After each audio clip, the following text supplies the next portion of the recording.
ದೊಡ್ಡಮನಿ ಅವರು, ಶ್ರೀಯುತ ಈಶ್ವರ್ ಅರಳಿಯವರು, ಶ್ರೀಯುತ ನಾಗರಾಜ್ ಗೌಡಣ್ಣವರು ಹಾಗೂ ಶ್ರೀಯುತ ಮಲ್ಲಪ್ಪ ಮುಳುಗುಂದರವರು, ಶ್ರೀಯುತ ನಾಗರಾಜ್ ಬೆನ್ನಹಳ್ಳಿಯವರು, ಇವರೆಲ್ಲರೂ ಕೂಡ ತಮಗೆ ಅವಕಾಶ ಸಿಕ್ಕಾಗ ವೈವಿಧ್ಯಮಯವಾದಂಥ ನಮ್ಮ ನಾಡಿನ ಬೇರು ಅಥವಾ ಮೂಲ ಆಗಿರ್ತಕ್ಕಂಥ ಜಾನಪದ ಸೊಗಡನ್ನು, ಸಂಸ್ಕೃತಿಯನ್ನು ಬಿಂಬಿಸುವಂಥ, ವಿಸ್ತರಿಸುವಂಥ ಅತ್ಯಂತ ಪುಣ್ಯದ ಕೆಲಸವನ್ನು ನಿರ್ವಹಿಸಿದ್ದಾರೆ. ಅವರಿಗೂ ಕೂಡ ಈ ಕಾರ್ಯಕ್ರಮಕ್ಕೆ ಹೃತ್ಪೂರ್ವಕವಾಗಿ ಸ್ವಾಗತಿಸ್ತಾ ಈ ಕಾರ್ಯಕ್ರಮವನ್ನು ಪ್ರಾರಂಭಿಸಬೇಕೆಂದು ಅವರಲ್ಲಿ ವಿನಂತಿಸಿಕೊಳ್ತಾರೆ.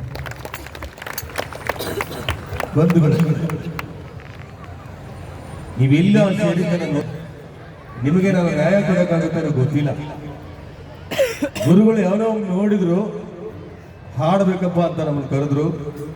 ಬೀದಿಯಲ್ಲಿ ಹಾಡೋರು ನಾವು, ನಾಟಕ ಮಾಡೋರು ನಾವು, ಸಣ್ಣ ಕೇರಿಗೆ ಹೋಗಿ ಬೀದಿ ನಾಟಕ ಮಾಡೋರು ನಾವು. ಏನೋ ಗುರುಗಳು ಮಾತು ಕೇಳಿ ಶ್ರದ್ಧೆಯಿಂದ ಮೋದಿಯವ್ರ ವೇದಿಕೆ, ರಾಷ್ಟ್ರಪತಿಯವ್ರ ವೇದಿಕೆ, ಇವತ್ತು ದೊಡ್ಡ ವೇದಿಕೆಯನ್ನು ನಾವೆಲ್ಲ ನಿಂತಿದ್ದೇವೆ. ನಿಜವಾಗ್ಲೂ ಕೂಡ ನಿಮ್ಮೆಲ್ಲರ ಆತ್ಮಕ್ಕೆ ಶರಣ ಹೇಳ್ತಾ, ಬುದ್ಧಿವಂತರ ಮಧ್ಯೆ ಬುದ್ಧನಾಗಿರ್ಬೇಕಂತೆ, ಬುದ್ಧಿವಂತರ ಮಧ್ಯೆ ಬುದ್ಧನಾಗಿರ್ಬೇಕಂತೆ, ಮೂರ್ಖರ ಮಧ್ಯೆ ಮೌನವಾಗಿರ್ಬೇಕಂತೆ, ಸಂತರ ಮಧ್ಯೆ ಶಾಂತವಾಗಿರ್ಬೇಕಂತೆ, ಸಂಬಂಧಿಕರ ಮಧ್ಯೆ ಸುಮ್ಮನಿರ್ಬೇಕಂತೆ, ಒಂದ್ ದಿವಸ ಮಿಂಚಿ ಮರೆಯಾಗ್ಬೇಕಂತೆ, ಆ ಮಿಂಚನ ಜನ ನಿಂತು ನೋಡಿ ಬೆರಗಾಗ್ಬೇಕಂತೆ. ಅಂತ ಅದ್ಭುತವಾಗಿರ್ತಕ್ಕಂಥ ವೇದಿಕೆಯ ಆ ಸ್ವಾಮಿ ವಿವೇಕಾನಂದ ಜನ್ಮದಿನದಲ್ಲಿ ನಾವು ಸ್ವಾಮಿ ವಿವೇಕಾನಂದ ನೋಡಿದ್ದು ಗವಿ ಅಜ್ಜನ ಆ ಮಖಚರ್ಯದಲ್ಲಿ ಅಂತ ಹೇಳ್ತಾ, ಈ ನಾಡಿಗೆ ಒಂದು ಅದ್ಭುತವಾಗಿರ್ತಕ್ಕಂಥ ಸದ್ಭಾವನೆ ಬಿತ್ತಿರ್ತಕ್ಕಂಥ ಶರೀಫರ ಒಂದು ಹಾಡಿನೊಂದಿಗೆ ನಮ್ಮ ಕಾರ್ಯಕ್ರಮ ಆರಂಭ ಮಾಡ್ತಿದ್ದೀವಿ.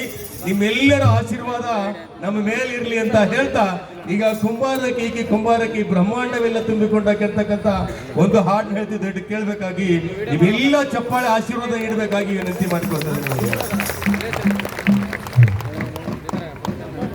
ಕುಂಬಾರಕಿ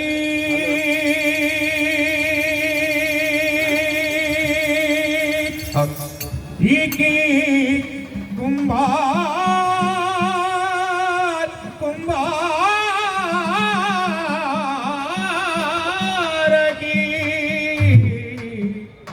ಕುಂಬಾರಕಿ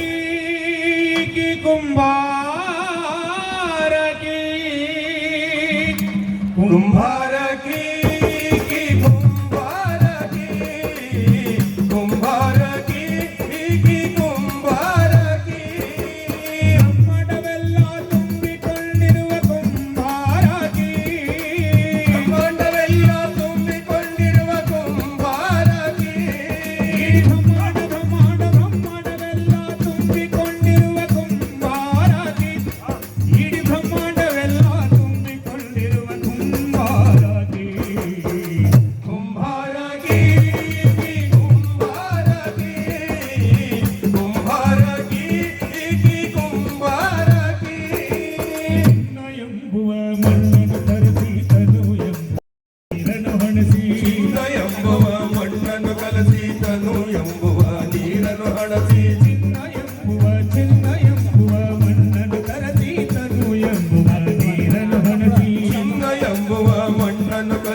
ಕಾಸಿಗೊಂದು ಕೊಡಗಿಯ ಮಾರಿ 6 ಕಾಸಿಗೊಂದು ಗಡಗಿಯ ಮಾರಿ 3 ಕಾಸಿಗೊಂದು ಕೊಡಗಿಯ ಮಾರಿ 6 ಕಾಸಿಗೊಂದು ಗಡಗಿಯ ಮಾರಿ 3 ಕಾಸಿಗೊಂದು ಕೊಡಗಿಯ ಮಾರಿ 6 ಕಾಸಿಗೊಂದು ಗಡಗಿಯ ಮಾರಿ 3 ಕಾಸಿಗೊಂದು ಕೊಡಗಿಯ ಮಾರಿ 6 ಕಾಸಿಗೊಂದು ಗಡಗಿಯ ಮಾರಿ ವಸುದೆಯೋಳು ಶಿಶುನಾಳದಿ ಕ್ಷಣಮುದ ಜ್ಞಾನದ ಬಗೆಯೊಂದಿಡುವಾಗಿ ವಸತಿಯೋಳು ಶಿಶುನಾಳದಿ ಕ್ಷಣಮುದ ಜ್ಞಾನದ ಬಗೆಯೊಂದಿಡುವಾಕೆ ವಸುದೆಯೋಳು ಶಿಶುನಾಳದಿ ಕ್ಷಣಮುದ ವಸುದೆಯೋಳು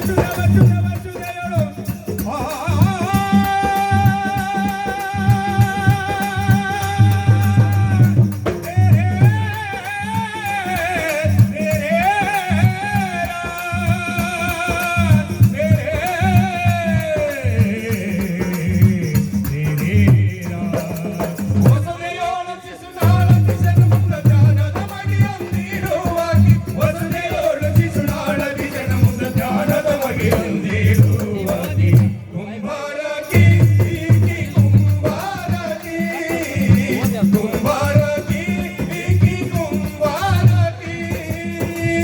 ಕುಂಬಾರಕಿ ಕುಂಬಾರಕಿ ಕುಂಬಾರಕಿ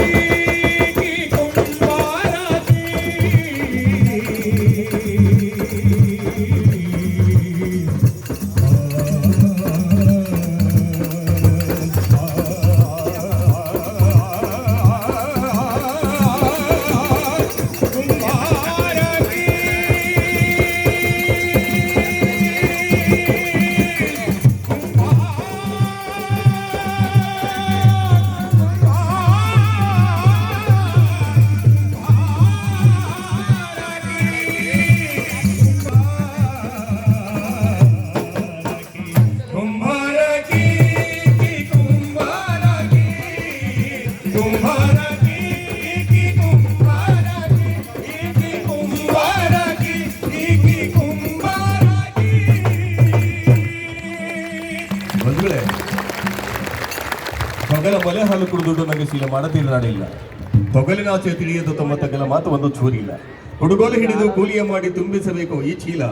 ಒಂದರಗಳಿಗೆ ಅನ್ನವಿಲ್ಲದರೆ ಶೈಲ ಬೀಳ್ತದೆ ಈ ತೊಗಲ. ಎಂತ ಅದ್ಭುತ ಹಾಡು ಕೊಟ್ಟೋದು. ಆ ಕಡೆ ದಕ್ಷಿಣ ಭಾರತ ಕಡೆ ಹೋಗ್ಬಿಟ್ರೆ ಮಂಟೇಸ್ವಾಮಿ ಮತ್ತು ಮಲೆಮಹದೇಶ್ವರ 2 ಸಂತರನ್ನು ನೋಡ್ಬೋದು ನಾವು. ಅದೇ ಉತ್ತರ ಕರ್ನಾಟಕಕ್ಕೆ ಬಂದ್ರೆ ಇಲ್ಲಿ ಶರೀಫ ಇದ್ದಾನೆ, ಕನಕ ಇದ್ದಾನೆ, ಸರ್ವಜ್ಞ ಇದ್ದಾನೆ, ಬಸವಣ್ಣ ಇದ್ದಾನೆ, ಎಂತೆಂತ ಕನಕದಾಸ ಇದ್ದಾರೆ, ಪುರಂದರದಾಸ ಇದ್ದಾರೆ. ಅವ್ರೆಲ್ಲರ ಹಾಡುಗಳನ್ನ ಕೆಲಸದಕ್ಕೆ ಇವತ್ತು ಗವಿಮಠ ಸಿದ್ಧವಾಗಿದೆ ಅಲ್ಲ. ನಿಜವಾಗ್ಲೂ ಕೂಡ ಇದೊಂದು ಅದ್ಭುತವಾಗಿರ್ತಕ್ಕಂಥ ವೇದಿಕೆ ಅನ್ನೋದನ್ನ ನಾವೆಲ್ಲ ಮನಗಾಣಬೇಕು ಅಂತ ಹೇಳ್ತಾ, ಜನಪದ ಅಂದ್ರೆ ಜಾಣರ ಪದ, ಅದು ಜಾಣರಾಡಿರ್ತಕ್ಕಂಥ ಪದ. ನಮ್ ಕಡೆ ಹೇಳ್ತಾರೆ ಕೈ ಕೆಲೋದು ಕದ್ಮೇಲೆ ಹೋದು ಕದಾನಿ ಕೊಡ್ತು, ಕಟ್ಟಿಗೆ ಕೊಡ್ತು, ಕಟ್ಟಿಗೆ ಏನ್ ಮಾಡಿದ್ವಿ ಒಲಿಗಿಟ್ಟಿವಿ, ಒಲಿ ಏನ್ ಕೊಡ್ತು, ಬೂದಿ ಕೊಡ್ತು, ಬೂದಿ ಏನ್ ಮಾಡಿದ್ವಿ ತಿಪ್ಪಿ ಹಾಕಿದ್ವಿ, ತಿಪ್ಪಿ ಏನ್ ಕೊಡ್ತು, ಗೊಬ್ಬರ ಕೊಡ್ತು, ಗೊಬ್ಬರ ಏನ್ ಮಾಡಿದ್ವಿ ಹೊಲಕ್ಕೆ ಹಾಕಿದ್ವಿ, ಹೊಲ ಏನ್ ಕೊಡ್ತು, ಜೋಳ ಕೊಡ್ತು, ಜೋಳ ನೋಡ್ತು, ನಾಲ್ಕು ದೊಡ್ಡ ಕೆಡಿದ್ ಕುಂಬಾರ ಕೊಟ್ಟಿವಿ, ಕುಂಬಾರ ಏನ್ ಕೊಟ್ಟ, ಗಡಿಗೆ ಕೊಟ್ಟ, ಗಡಿಗೆ ಏನ್ ಮಾಡಿದ್ವಿ ನೀರ್ ಹಾಕಿದ್ವಿ, ಗಿಡ ಏನ್ ಕೊಡ್ತು, ಹೂವ ಕೊಡ್ತು, ಹೂವ ಏನ್ ಮಾಡಿದ್ವಿ ದೇವ್ರಿಗೆ ಇಡಿಸಿದ್ವಿ, ದೇವ್ರ ಏನ್ ಕೊಟ್ಟ, ಗಂಟಿ ಕೊಟ್ಟ, ಗಂಟಿ ಏನ್ ಮಾಡಿದ್ವಿ ಆಕಳ ಕೊಳ ಕಟ್ಟಿದ್ವಿ, ಆಕಳ ಏನ್ ಕೊಡ್ತು, ಹಾಲು ಕೊಡ್ತು, ಹಾಲು ಕುಡಿ ಶಡ್ ಹೊಡೆಂತ ಕಲ್ಪನೆ ಕೊಟ್ಟಿರೋದೇ ಜನಪದ ಬಂಧುಗಳೇ. ಹಾಗಾಗಿ ಜನಪದಕ್ಕೆ ಇರೋ ತಾಕತ್ತು ಮತ್ತೆ ಯಾವುದಕ್ಕೂ ಇಲ್ಲ ಅಂತಕ್ಕಂಥ ಕಲ್ಪನೆ ಜೊತೆಗೆ ನಾನು ಡೊಂಕಾದರೆ ನೀನು ಡೊಂಕೇನಯ್ಯ ಅಂತಕ್ಕಂಥ ಒಂದು ಪುರಂದರದಾಸರ ಹಾಡನ್ನ ಹಾಡ್ತೀವಿ. ದಯವಿಟ್ಟು ತಾವೆಲ್ಲ ಕೇಳಬೇಕು ಅಂತ ಹೇಳ್ತಾ, ಈಗ ನಾನು ಡೊಂಕಾದರೆ ನೀನು ಡೊಂಕೇನಯ್ಯ.